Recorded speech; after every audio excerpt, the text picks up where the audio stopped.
Two my channel আর welcome back to another blog. তো আমি এখন যাচ্ছি হচ্ছে বাংলা। অনেক দিন পর আমি যাচ্ছি, তো রেডি হয়ে গেছি। এটার ওপর একটা হুডি পরবো অবভিয়াসলি। এখন বাজে হচ্ছে 7টা, সকাল সকালই বেরোচ্ছি। বাইরে বেশ ঠান্ডা থাকবে, তাই জন্য ফুল হাতা এটা পরেছি, তার উপরে হুডি পরবো, মাথায় টুপি পরবো, হেলমেট পরবো, বেরিয়ে যাবো। তো চলো বেরোবো, জাস্ট এখনই বেরোবো। উপরে এসেছি আমি, গার্ডারগুলো সব আমার ওপরে রাখা আছে, চুলটা বাঁধবো, দেন বেরোবো।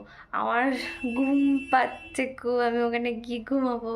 আমার ভীষণ ঘুম পাচ্ছে, এত তাড়াতাড়ি ওঠার অভ্যেস আমার নেই এখন আর। 8, 9, 10টার আগে ঘুম ভাঙে না। যাই হোক, তো চলো এখন রেডি হওয়া যাক। আর এই যে এইটা আমি দেখতে পেয়েছি, এটা কালকে আমি বার করেছি, বার করে আমি এটা ওপরে নিয়ে এসেছি। এটা মেলায় কিনেছিলাম, এখানে দুর্লভপুর মেলা থেকে কিনে, আই থিঙ্ক দুর্লভপুর মেলা থেকে কিনেছিলাম, মনে পড়ছে না ঠিক। যাই হোক, তো চলো আপাতত তখন রেডি হওয়া যাক। রেডি হয়ে তারপরে নিচে যাই, পুরো ফুল রেডি হয়ে সোয়েটার পরতে হবে। চলো টাটা। এই হচ্ছে আমার ফুল লুক। আমি জিন্স পরেছি আর এই ফুল হাতা টি শার্টটা পরেছি, এটার উপরে হুডি পরবো, তারপর যাব। যেহেতু সকালবেলা ঠান্ডা লাগবে তাই জন্য ভেতরে একটা ফুল হাতায় পরলাম না। 8 ঘন্টা ধরে বাইরে দাঁড়িয়ে আছি, একবার ব্যাগ ভুলে যাচ্ছে, একবার অন্য কিছু ভুলে যাচ্ছে, 10বার করে তার চাবি দিচ্ছে, আবার খুলছে, আবার আসছে। তাড়াতাড়ি করো না। 2000 years later. তো ফাইনালি এত কিছুর পর বেরোতে পারলাম। আসলে বিষয়টা হচ্ছে, যখন আমি বাইরে এসে দাঁড়িয়েছিলাম তখন মাও মানে তালা দিয়ে এসে বাইরে দাঁড়িয়েছে, তারপর হঠাৎ করে মনে পড়ছে ব্যাগটাই আনতে ভুলে গেছি। তো তাই জন্য আবার তালা খুলে তারপর ভেতরে গিয়ে ব্যাগ নিয়ে দেন বেরিয়েছি। তারপর বেরোনোর পর মনে পড়লো হেলমেট নিতে ভুলে গেছি, তারপর আবার যেতে হলো। এই করে করে অনেকটা লেট হয়ে গেছে বেরোতে বেরোতে। আমাদের আরও সকাল সকাল বেরোনোর কথা ছিল, কিন্তু বাবার একটা টিউশন ছিল। যেহেতু এখন এক্সাম চলছে তাই জন্য টিউশনগুলো কামাই করা যাচ্ছে না। এবার তাই জন্য আজকে টিউশনটা পড়ানোর পর বাবা আমাদেরকে নিয়ে বেরোলো, ওই জন্য একটু লেট হয়েছে। তো চলো এখন আপাতত যাওয়া যাক। আমি আবার অনেক দিন পর বাংলা যাচ্ছি। মারা গেছিল, একটা পিসির বিয়ে ছিল, তাই জন্য বাংলাকে যেতে হয়েছিল। কিন্তু যেহেতু আমার ওই টাইমে এক্সাম চলছিল, সেই জন্য আমি পিসির বিয়ে অ্যাটেন্ড করতে পারিনি। এবার এখন যাচ্ছি, কারণ অনেক দিন যাওয়া হয়নি। লাস্ট আমি বাংলা গেছিলাম আই থিঙ্ক এপ্রিলে কিংবা মেতে, ওরকম টাইমে বাংলা গেছিলাম। তো প্রায় অনেক দিন হয়ে গেছে, 7-8 মাস হয়ে গেছে বাংলা যাইনি। পুজোতেও এবছর যাওয়া হয়নি। আর আমার 18 তারিখে এক্সাম ছিল, 17 তারিখে পিসির বিয়ে ছিল। তো কোনোভাবেই আমার পক্ষে আসা সম্ভব ছিল না। আর এক্সামটা যেহেতু আমার এক্সটার্নাল এক্সাম, সো কোনোভাবেই আমি এটা মিস করতে পারবো না। তো এখানে একটা মিষ্টির দোকানে দাঁড়িয়েছি কিছু মিষ্টি নেওয়ার জন্য, বাড়ির জন্য।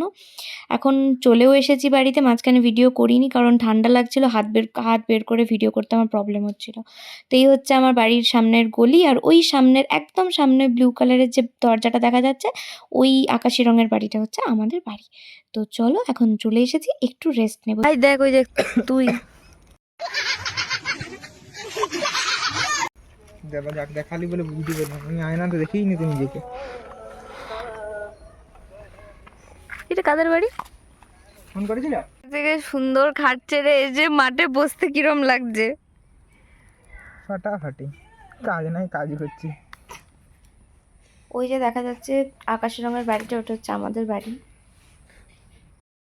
বসে আছি,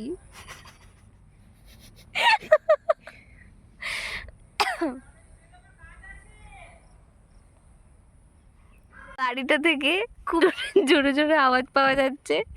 আই থিঙ্ক কোনো বাচ্চা ছেলেকে স্নান করানো হচ্ছে।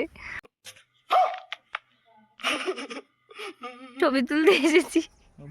উঠবি উঠবি হাউস, মানে ঘরটা এখনো তৈরি হয়নি, আমরা এখন বুঝতে পারছি না যে কোনটা রুম আছে। এই রুম, এইটা একটা রুম হচ্ছে, বাট এটা ছোট মনে হচ্ছে দেখে। যাই হোক, যার ঘর তার ব্যাপার, আমাদের কি। তুই আমাকে কি বলছিলি ভাই? কি আছে ওখানে? সম্পত্তি পেয়েছিস? ট্রেজার পেয়েছিস? ট্রেজার কত পেরে।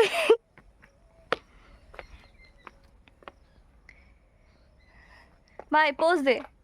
না থাক ওই যে ওইটা সিগনেচার, এসআরকে সিগনেচার পোস্টটা দে না, না পড়ে যা। হ্যাঁ Music.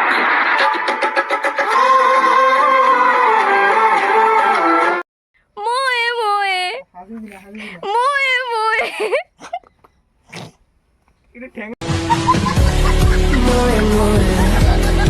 এটা ঠেঙ্গা আমার লাঠি দে রে।